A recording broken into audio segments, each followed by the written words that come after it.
Recently somebody asked me, what are the best tips you, me, Meike, have you ever gotten for your volleys? So in this video, I'm going to share the tips that I thought helped me the most to become a great volleyer.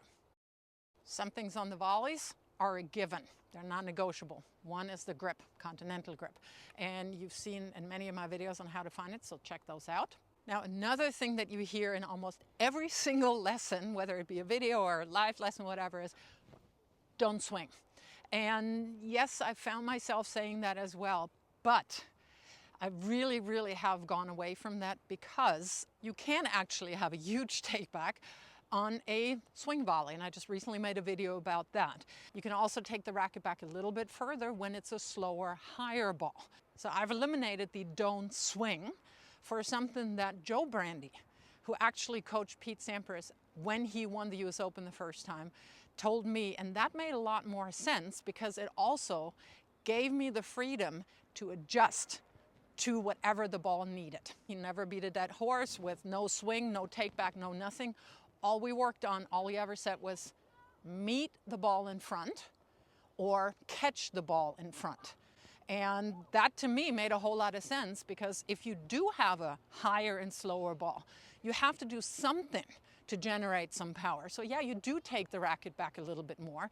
The second I internalized that I need to make contact in front, that dramatically reduced any takebacks because you adjust to whatever the incoming ball is asking you to do.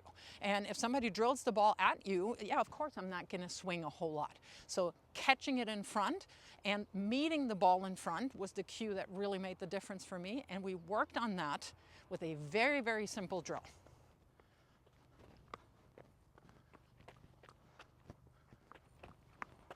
So you're literally catching the ball in front with your arm in front of you, with your hand in front of you, because you wouldn't catch a ball like this. You wouldn't have a wind-up. And it's the exact same thing when you have your racket in your hand then.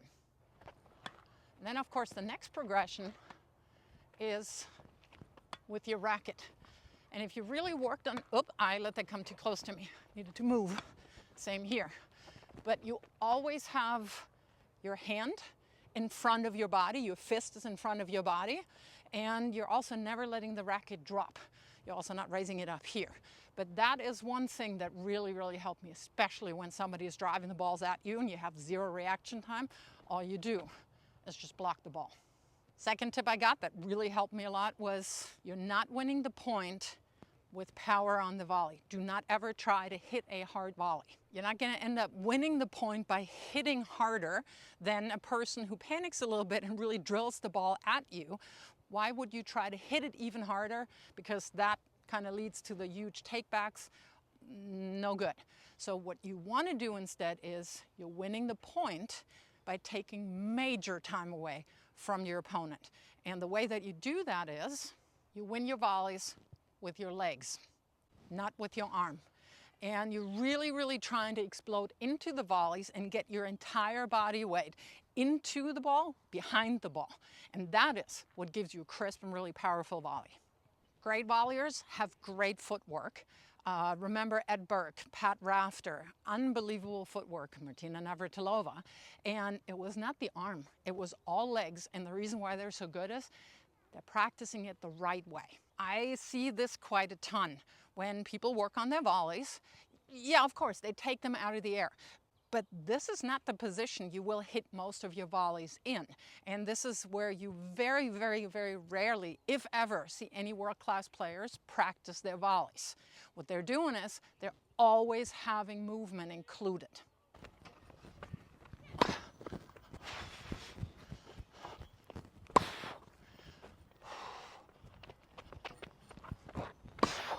Start on the service line, and of course there will be balls where you don't have the time to move forward. It's really on the higher, slower balls where you really have the time to explode up to the ball. But the good news is this position here is usually your first volley position. So even if you don't have the chance to explode up to the ball, you're still working on really important shots. Next tip, stop your racket at contact point.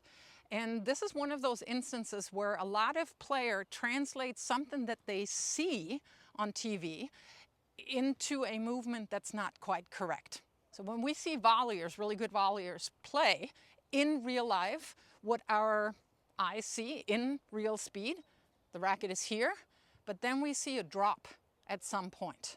And what a lot of people translate that into is either a hack down or they let the racket drop because, yeah, they see the pros do that.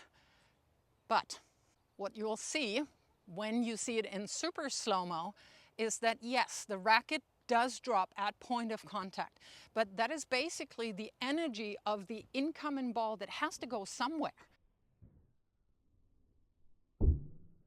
It's not anything that the player does deliberately. Nobody does this deliberately. They're still trying to punch forward, stopping the racket at contact point because that prevents you from following through. No follow through on the volleys. But there definitely is no deliberate down movement. So make sure that you're going through your volley, stop at contact point. Bonus tip, if you're now trying to include more volleys or if you're playing a lot of doubles because you will get a ton of volleys, strengthen your wrist, your hand, and your forearm because they help with everything. They help reduce the take back, stabilizing the contact point, reducing the fall through, and absorbing the impact that the ball has. And you can simply do that, for instance, with a slightly squishier ball. Well, there are muscles working. Yeah. Trust me, I see it. Another really, really simple one that you can do is, and this is a sweater, you just roll it up somewhat tightly and you do the ringing motion. And I'm not a strength and conditioning coach, but there's a ton of material out there on Google, so just Google forearm strengthening. And if you want some ideas on how to work with your volleys, some more drills, go ahead and check out this video.